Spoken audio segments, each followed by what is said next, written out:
में और आज हम लेकर के आए हैं असिस्टेंट रजिस्ट्रार सहायक कुल सचिव जो एमपीपीएससी एग्जाम लेगी उसके लिए यूनिट 7 के कुछ क्वेश्चंस।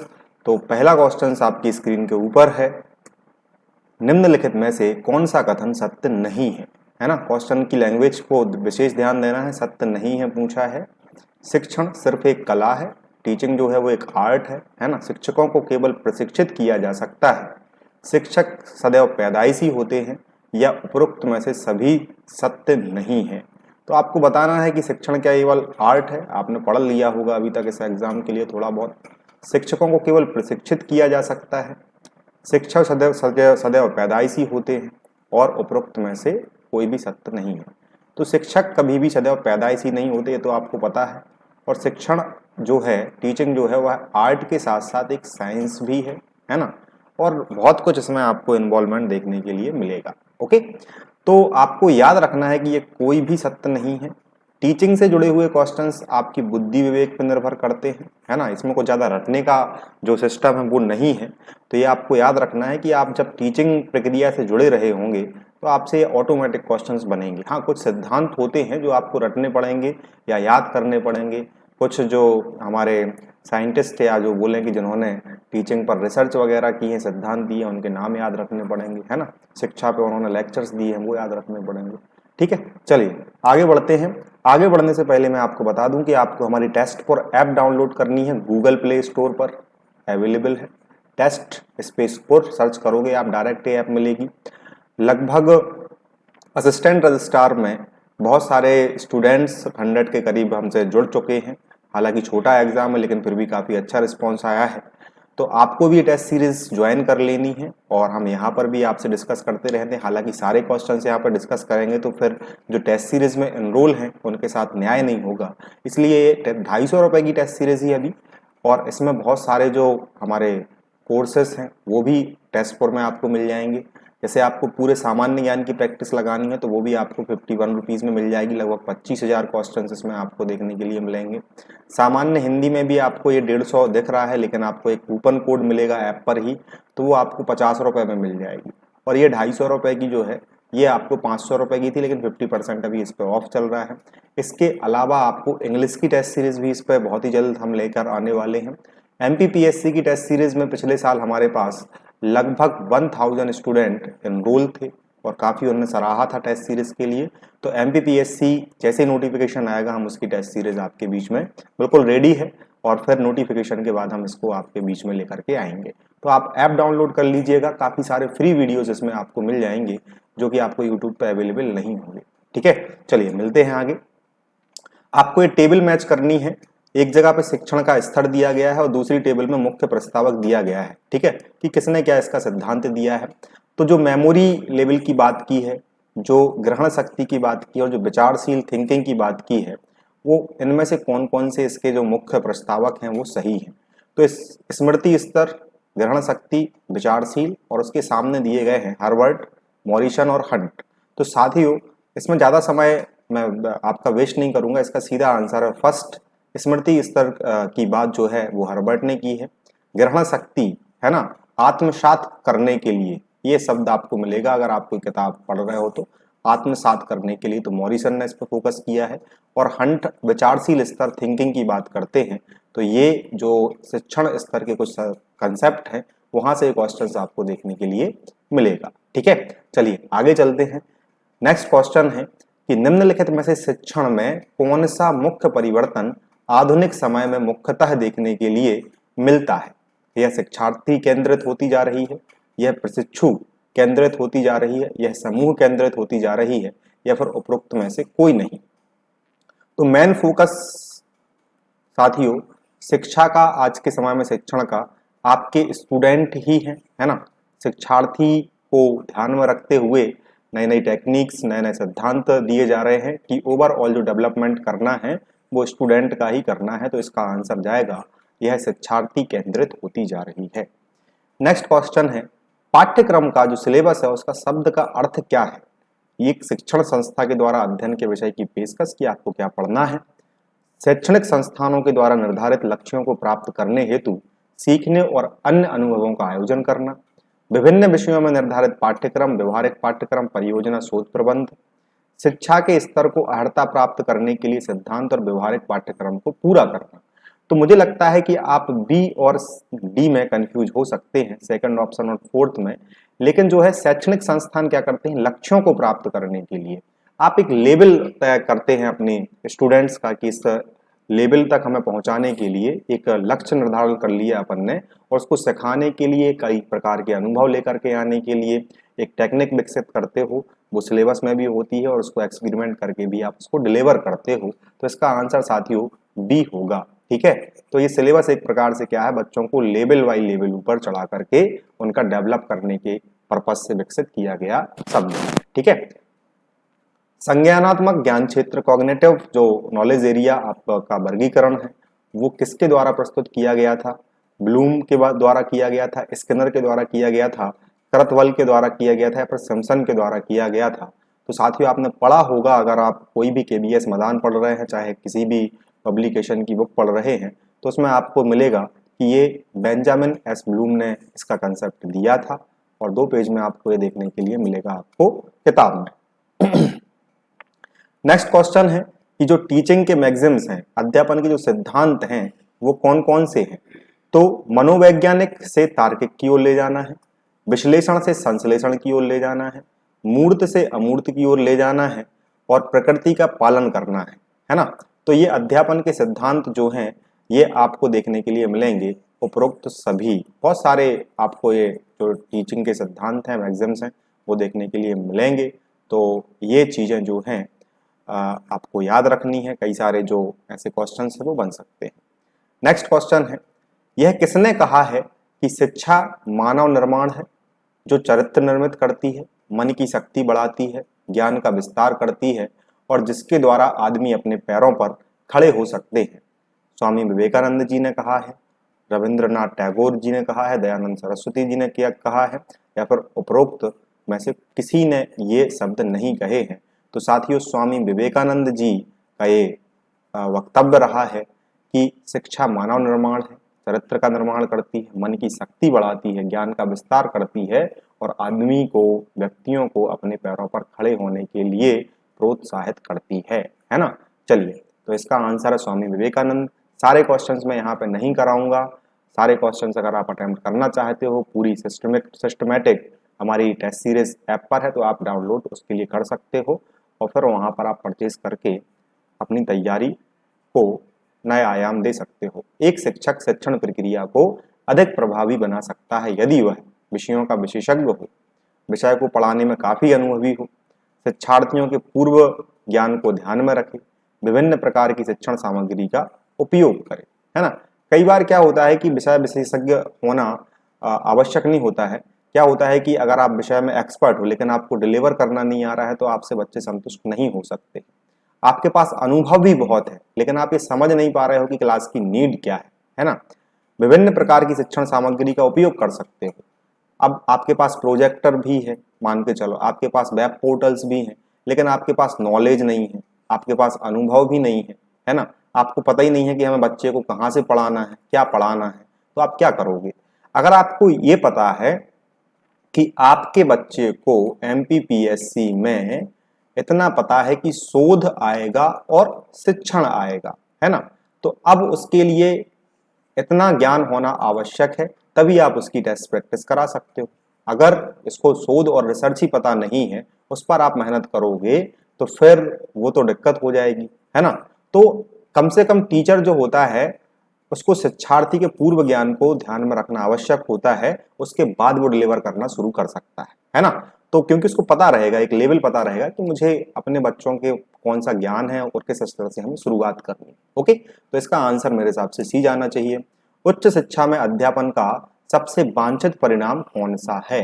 विद्यार्थियों की उपलब्धियों में वृद्धि करना, विद्यार्थियों की स्वतंत्र सोच के स्तर में वृद्धि करना, 100% परिणाम देना, विद्यार्थी किसी विषय में ज्यादा अधिमान दे, है ना? आप एक अच्छे टीचर हो, उच्च शिक्षा की बात कर रहे हैं हम, यूजी पीजी लेवल की बात कर रहे हैं, है ना?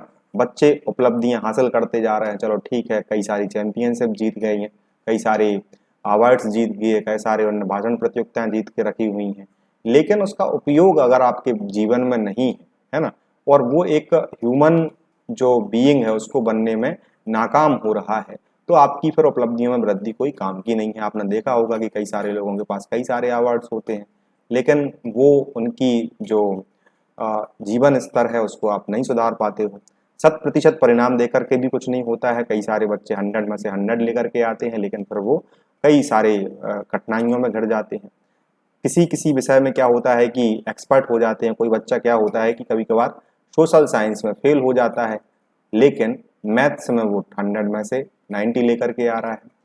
तो अगर आप उच्च शिक्षा में अगर हम बात करें तो उच्च शिक्षा में ये सब चीजें बेमानी हो जाती हैं। क्यों? क्योंकि आपके लिए बच्चों की थिंकिंग को डेवलप करना है, सोसाइटी में ढालना है ना, समाज में एक अच्छे नागरिक का निर्माण करना है, तो उसमें स्वतंत्र सोच होनी आवश्यक है ना। स्वतंत्र सोच आवश्यक किस लिए है? क्योंकि वो अपने हिसाब से डिसीजन ले सकेगा।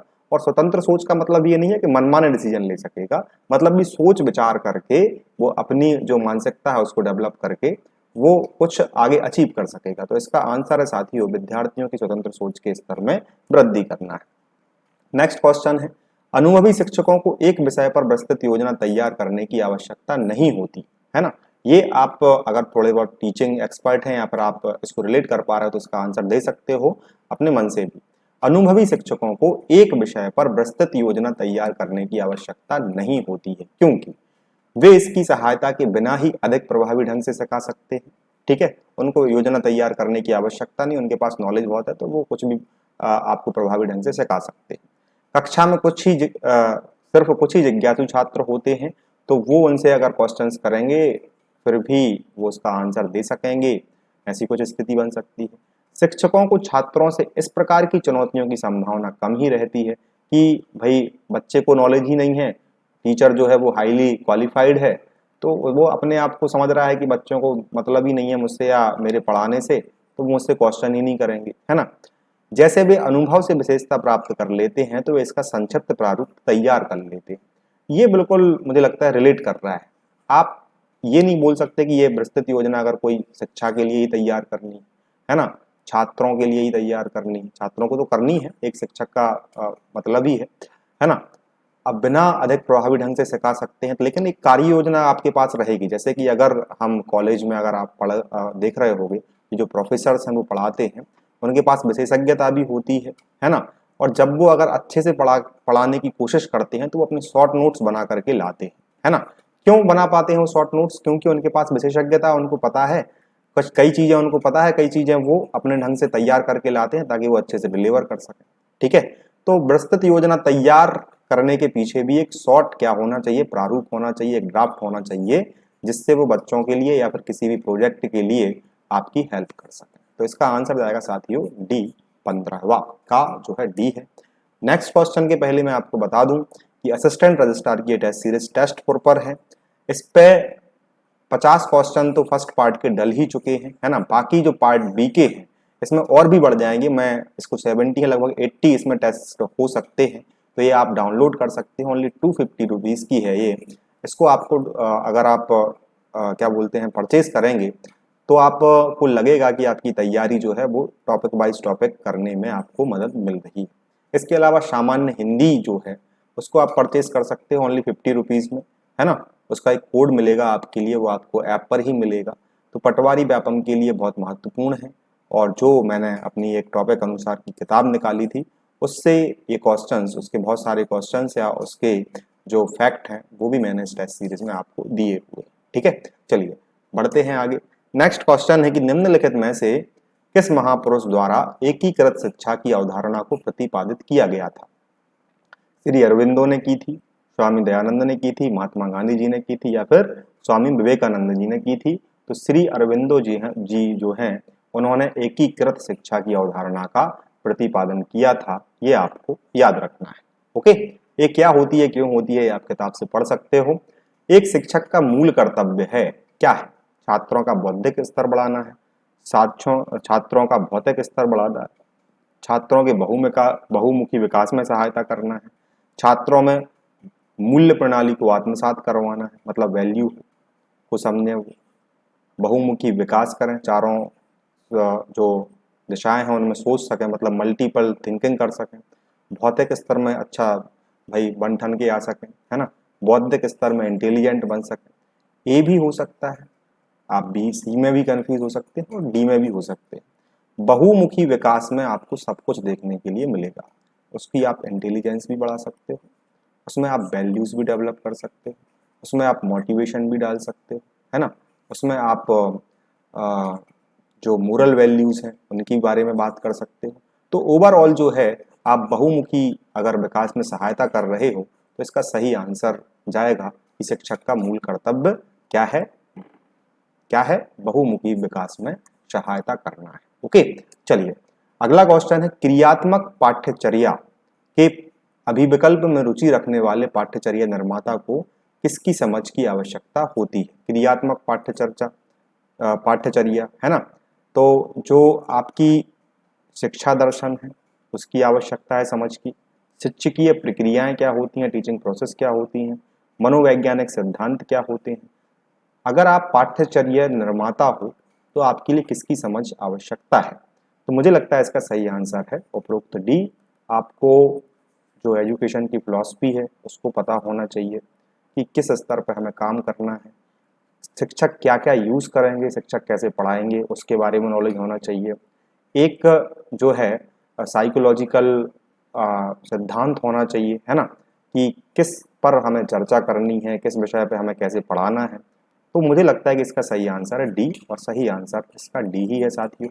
तो आज का सेशन था हमारा, और आज के सेशन का लास्ट मुझे लगता है एक दो क्वेश्चन और होंगे, दो क्वेश्चन और है शायद। तो ये स्टैटिक जीके का क्वेश्चन है, किस विश्वविद्यालय ने 1961 में सूक्ष्म शिक्षण की अवधारणा को प्रतिपादित किया था? स्टैनफोर्ड, ऑक्सफोर्ड, दिल्ली, जवाहरलाल नेहरू विश्वविद्यालय। तो साथियों इसका सही आंसर है स्टैनफोर्ड विश्वविद्यालय। ओके, चलिए आगे बढ़ते हैं।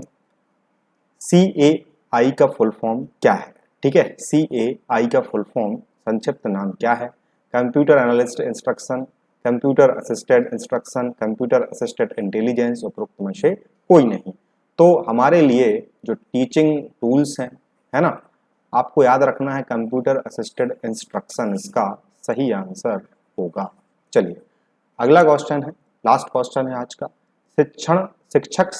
शिक्षण सहायक सामग्री, ठीक है, टीचर की जो सहायक सामग्री होती है जो टीचिंग में उपयोग करना है वो किस लिए करते हैं? शिक्षण को मनोरंजक बनाने के लिए, छात्रों की ग्रहण शक्ति स्तर को सुधारने के लिए, छात्रों का ध्यान आकर्षित करने के लिए, या फिर छात्रों को शिष्ट बनाने के लिए।